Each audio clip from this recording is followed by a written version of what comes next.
या न्यूज बुलेटिनचे सहप्रायोजक आहेत गोकुळ. सद्गुरू बाळूमामांचे मूळ क्षेत्र असलेल्या मेतके येथे 94 वर्षांची परंपरा असलेला ऐतिहासिक भंडारा उत्सव आज शुक्रवार दिनांक 27 फेब्रुवारीपासून मोठ्या उत्साहात सुरू होत आहे. 1932 मध्ये खुद्द बाळूमामांनी सुरू केलेल्या उत्सवासाठी महाराष्ट्र, कर्नाटक, गोवा आणि आंध्र प्रदेशातून लाखो भाविक दाखल झाले आहेत. यावर्षीच्या उत्सवाचे मुख्य आकर्षण म्हणजे पहिल्यांदाच आयोजित करण्यात आलेला माऊली अश्व रिंगण सोहळा. 185 वर्षांची समृद्ध परंपरा असलेले उर्जित सिंग शितोळे सरकार यांचे अश्व या रिंगण सोहळ्यासाठी मेतके येथे दाखल झाले आहेत. आज सकाळी 9 वाजता मंदिरापासून अश्वांची शोभायात्रा निघेल. त्यानंतर आग्नेय दिशेला भव्य रिंगण सोहळा पार पडणार आहे. शुक्रवार 27 फेब्रुवारी सायंकाळी 5:30 वाजता भगवान डोनी महाराज व विविध गावांच्या वालंगांचे आगमन होणार आहे.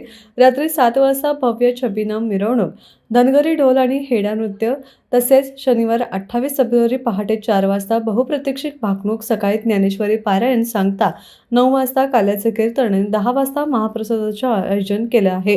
सद्गुरू बाळूमामा चॅरिटेबल ट्रस्ट, ग्रामपंचायत आणि ग्रामस्थांनी या उत्सवासाठी जय्यत तयारी केली आहे.